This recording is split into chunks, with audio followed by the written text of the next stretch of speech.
ሰበር መረጃ ተሰምቷል። ቲክቶከር አዶናይ እንዲሁም ሌሎችን ከእስር ለማስፈታት የተወጣጡ ልኡካን አባ ገዳዎች ወደ አዲስ አበባ ጉዞ ጀምሯል። በጉዞው መካከል እንግዲህ በቲክቶክ አካውንት የምናውቀው ምንቴ ቢሊየነርም ይገኝበታል። እንዲሁም ገዳ ኢንቨስትመንት ግሩፕም ሌላ ሐሳብን ይዞልን መጥቷል። ይህን መረጃ ሁላችሁም እስከ መጨረሻው በማድመጥ ለወዳጅ ወገኖቻችሁ ሼር በማድረግ ሐሳቡን እንድታጋሩልን ስንል በትህትና እንጠይቃለን። በገዳ ስርዓት ወጥተው ይቅርታን ጠይቀው ህዝብን ታርቀው ኃላፊነትን ይህ ተቋም ወስዶ ህዝብ ጋርም የሚቀላቀሉ ይሆናልም ብለውናል። በቲክቶከሩ እንዲሁም ደግሞ በሌሎቹ ጉዳይ እኔም ከዚህ በፊት የግል አስተያየትን ስሰጥ እንደነበር ሁላችሁም ታውቃላችሁ። አሁን ግን ጉዳዩ በአባ ገዳ ስለተያዘ ያው እኔም ፍሮም ሳም አይደለው ከማዛመድ ከማስታረቅ ውጭ አማራጭ የለኝም በሚል እኔም ተቀላቅያለሁ። እንግዲህ ሰላም ለሁላችሁ። ዛሬ የምናወራው ስለ ሰላም፣ ስለ ፍትህና ስለ ወጣቶች ዕጣ ፈንታ ነው።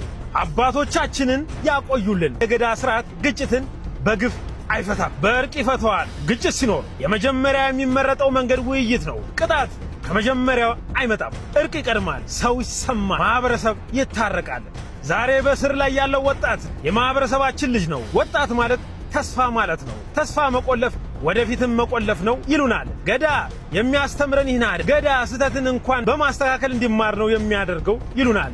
በገዳ ሕግ መሰረት ሽማግሌዎች ይቀርባሉ፣ ነገሩ ይሰማል፣ ውይይት ይካሄዳል፣ እርቅ ይፈለጋል፣ የተፈጠረ ጉዳት ካለ ይታረማል፣ ግንኙነት ይመለሳል። ይህ ዘላቂ ሰላም የሚያመጣ መንገድ ነው። ለሕዝብና ለባለስልጣናት ጥሬ ግልጽ ነው። ይህን ጉዳይ በገዳ ስርዓት እንመልከት በሚል መንገድ ነው እንግዲህ እኒህ አካላት ጉዞ እያደረጉ ያሉትን። የገዳ ድምፅ ሲሰማ ሀገር ትጠነክራለች፣ ሰላም ያሸንፍ ብለውናል። በስተመጨረሻ እንግዲህ ለእርቁ ጉዞ ከሚያደርጉት አካላት መካከል ሳላነሳ ማለፍ የማልፈልገው ምንቴ ቢሊየነር እንዲሁም ደግሞ ገዳ ኢንቨስትመንት ግሩፕ ነው። ገዳ ኢንቨስትመንት ግሩፕ ማለት በንግድና በኢንቨስትመንት ብቻ ሳይኖር ለማህበረሰብ ሰላም፣ አንድነትና ዘላቂ እድገት የሚሰራም ተቋም ነው። እንግዲህ ይህ ገዳ ኢንቨስትመንት ግሩፕ በማህበረሰቦች መካከል ጉዳዮች ሲነሱ በሰላማዊ መንገድ መፍትሄ ለመፈለግ ተነሳሽነትን የሚወስድ ግዙፍ ተቋማችን ነው።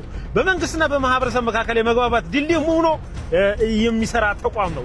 ይህ ተቋም ውይይት፣ መግባባትና እርቅን በማበረታታት ዘላቂ ሰላም እንዲሰፍንም የሚረዳ ሲሆን ገዳ ኢንቨስትመንት ግሩፕ እንግዲህ በወጣት ትውልድ ላይ ልዩ ትኩረትን የሚሰጥ ወጣቶችን በማስተማር በማስተዋወቅና በማበረታታት ኃላፊነት ያለው ሰላምን የሚያከብርና ለማህበረሰብ ጥቅም የሚሰራ ትውልድ ለመፍጠር እየሰራ ይገኛል። ይህ ተቋም እንግዲህ የእውቀት ማስፋፋት፣ የአመለካከት ለውጥና ኢምፓወርመንትን የሚገልጽልን ዋና ትኩረት የያዘ ነው።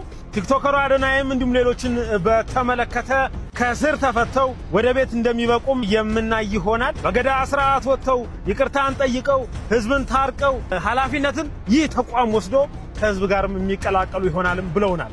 አድናቂዎች እንኳን ደስ አላችሁ። ሰበር መረጃ፣ አዶናይን ከእስር ለማስፈታት ኦሮሚያ ክልል የተወጣጡ አባገዳዎች የልኡካን ቡድን ወደ አዲስ አበባ መጓዛቸው ተገልጿል። ይህ እርምጃ